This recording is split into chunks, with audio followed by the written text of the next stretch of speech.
ଦେଖନ୍ତୁ ନୂଆ ବର୍ଷ ପାଇଁ ରେସନ କାର୍ଡ଼ର ଏବେ ନୂଆ ନିୟମ ଗୁଡ଼ିକ ଆସିଯାଇଛି। ଆଜିର ଏ ଭିଡ଼ିଓରେ ଆମେ ଜାଣିବା କେତେଟି ନିୟମ ଆଉ ତା ସହିତ ନୂଆ ରେସନ କାର୍ଡ଼ କେବେ ସୁଦ୍ଧା ମିଳିବ ସେଇଟା ପୁଣି ଗୋଟେ ଅପଡ଼େଟ୍ ଆସିଯାଇଛି।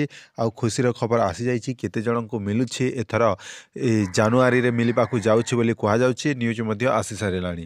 ତେବେ ଏ ଭିଡ଼ିଓରେ ଆମେ ଡିଟେଲ୍ସ ଜାଣିପାରିବା କେତେଟି ରାସନ କାର୍ଡ଼ ଉପରେ, ଯେମିତିକି ରେସନ କାର୍ଡ଼ ଇକେୱାଇସି ଆଉ ଦେଖନ୍ତୁ ଏ ନ୍ୟୁଜ୍ ପେପର ବି ମଧ୍ୟ ଆପଣମାନଙ୍କୁ ଲାଇଭ୍ ଦେଖାଉଛି। ଆପଣମାନେ ଦେଖିପାରୁଥିବେ 4 ମାସରେ ଚିହ୍ନଟ ହେଲାଣି 1.5 ଲକ୍ଷରୁ ଉର୍ଦ୍ଧ୍ୱ ଭୂତ ହିତାଧିକାରୀ। ଭୂତ ହିତାଧିକାରୀ ମାନେ ଯେଉଁ ନକଲି ହିତାଧିକାରୀ। ଆଉ ତାପରେ ଜାନୁଆରୀରୁ ନୂଆ ରେସନ କାର୍ଡ଼ ବଣ୍ଟାଯିବ, ଜାନୁଆରୀରୁ ନୂଆ ରେସନ କାର୍ଡ଼ ଦିଆଯିବ। ତେବେ ଏଠି ଆପଣମାନେ କ'ଣ ଲେଖାଯାଇଛି, କ'ଣ କୁହାଯାଇଛି, ମୁଁ ଆପଣମାନଙ୍କୁ ଗୋଟେ ଗୋଟେ କରି ଦେଖାଉଛି। ତେବେ ଆପଣମାନେ ଶୁଣନ୍ତୁ, ମୁଁ ଆପଣମାନଙ୍କୁ ପଢ଼ିକି ଦେଖାଇ ଦେଉଛି। ତେବେ ପୂର୍ବ ସରକାର ବହୁ ଅଯୋଗ୍ୟ ହିତାଧିକାରୀଙ୍କୁ ରେସନ କାର୍ଡ଼ ପ୍ରଦାନ କରିଥିଲେ।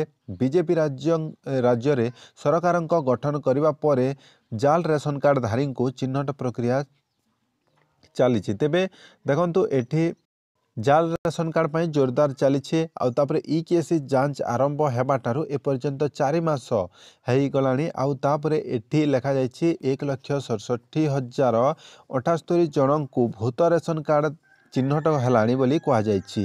ଆଉ ଏହି ପ୍ରକ୍ରିୟା ଜାରି ରହିଥିବାରୁ ଭୂତ ରେସନ କାର୍ଡ଼ ସଂଖ୍ୟା ଆହୁରି ଅଧିକ ହେବ ବୋଲି ଜଣାପଡ଼ିଛି। ଆଉ ଭୂତ ରେସନ କାର୍ଡ଼ଧାରୀଙ୍କ ବଦଳରେ ପ୍ରାୟ ଏବେ କେତେ ଜଣଙ୍କୁ ନୂଆ ରେସନ କାର୍ଡ଼ ମିଳିବ ଜାନୁଆରୀରେ ସେଇଟା କନଫର୍ମ ହୁଅନ୍ତୁ। ତେବେ ଏଠି ଲେଖାଯାଇଛି 1,67,078 ଜଣଙ୍କୁ ନୂଆ ଯେଉଁ ପ୍ରବାସୀ ଓଡ଼ିଆଙ୍କୁ ଦିଆଯିବ ନୂଆ ରେସନ କାର୍ଡ଼।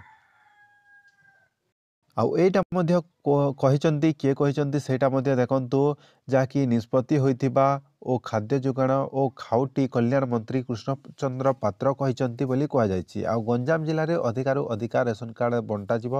24,579 ଜଣ ପ୍ରବାସୀଙ୍କୁ ରେସନ କାର୍ଡ଼ ଦିଆଯିବା ବେଳେ ମୟୂରଭଞ୍ଜ ଜିଲ୍ଲାରେ ସର୍ବାନିମ୍ନ ଯାହାକି 1,035 ଜଣ ପ୍ରବାସୀ ଓଡ଼ିଆଙ୍କୁ ରେସନ କାର୍ଡ଼ ଦିଆଯିବ ବୋଲି କୁହାଯାଇଛି।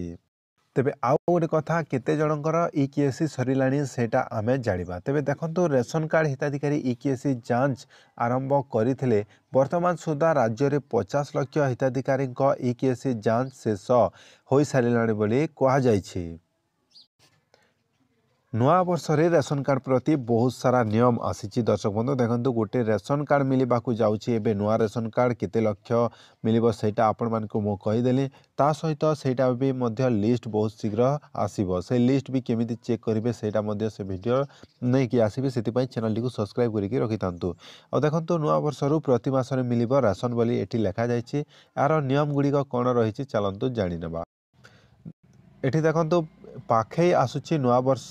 ଆଉ ନୂଆବର୍ଷରୁ ଲାଗୁ ହେବ ନୂଆ ନିୟମ। ଆଉ ରେସନ କାର୍ଡ଼ ମିଳିବାରେ ଆଉ ହେବନି ଅନିୟମିତତା। ତେବେ ପୂର୍ବରୁ 3 ମାସରେ ଥରେ ମିଳୁଥିଲା ରେସନ ସାମଗ୍ରୀ, ଏ କଥା ତ ଆପଣମାନେ ଜାଣିଛନ୍ତି। ଆଉ ଏବେ ଏଣିକି ପ୍ରତି ମାସରେ ମିଳିବ ବୋଲି କୁହାଯାଇଛି। ହିତାଧିକାରୀଙ୍କ ପାଖରେ ପ୍ରତି ମାସରେ ରାସନ ଚାଉଳ ପହଞ୍ଚାଇବ ଖାଦ୍ୟ ସୁରକ୍ଷା, ଯାହାକି ସୁନିଶ୍ଚିତ କରିବାକୁ ଯୋଜନା ରଖିଛନ୍ତି ରାଜ୍ୟ ସରକାର। ତେବେ ଆପଣମାନେ କହୁଥିବେ ଏଇଟା କେବେଠାରୁ ଲାଗୁ ହେବ? ତ ଦେଖନ୍ତୁ ଏଇଟା ଜାନୁଆରୀ ମାସରୁ ଲାଗୁ ହେବ ଏହି ନୂଆ ନିୟମଟି। ତେବେ ଆପଣମାନଙ୍କୁ କେମିତି ଲାଗୁଛି ଆପଣମାନେ କୁହନ୍ତୁ। ଯେମିତିକି ରେସନ କାର୍ଡ଼ ଏବେ ବହୁତ ଦିନ ଲୋକମାନେ ଅପେକ୍ଷା କରିଥିଲେ। ଆଉ କମେଣ୍ଟ ମଧ୍ୟ କରୁଛନ୍ତି ଯେଉଁଟାକି ମୁଁ ନୂଆ ରେସନ କାର୍ଡ଼ କେମିତି ଆପ୍ଲାଏ କରିବି ସେ ଭିଡ଼ିଓ ମୁଁ ବନେଇଥିଲି। ଯେମିତିକି କେମିତି ଆପଣମାନେ କରିବେ ଗୋଟେ ମୋବାଇଲରେ ପ୍ରୋସେସ୍ ସେ ଭିଡ଼ିଓ ଅପଲୋଡ଼ କରିଥିଲେ। ସେଥିରେ ବହୁତ ସାରା ଲୋକ କମେଣ୍ଟ କରିଥିଲେ ଯେ ରେସନ କାର୍ଡ଼ କେବେ ମିଳିବ। ମୋର ତ 5 ବର୍ଷ ହେଇଗଲାଣି ମୋର ମିଳୁନାହିଁ। ମୋର 2 ବର୍ଷ ଆପ୍ଲାଏ ହେଇଗଲାଣି, ଆପ୍ଲାଏ କରିଦେଇଛି। ଆଉ ପର୍ଯ୍ୟନ୍ତ ମୋର ଏପ୍ରୁଭ୍ ହେଇନି କି ରେସନ କାର୍ଡ଼ ଖଣ୍ଡିଏ ମିଳିନାହିଁ ବୋଲି ସମସ୍ତେ କମେଣ୍ଟ କରୁଛନ୍ତି।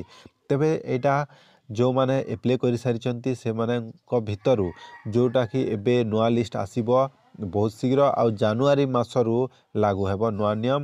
ଆଉ ତା ସହିତ ଜାନୁଆରୀ ମାସରୁ ହିଁ ମିଳିବ ନୂଆ ରେସନ କାର୍ଡ଼।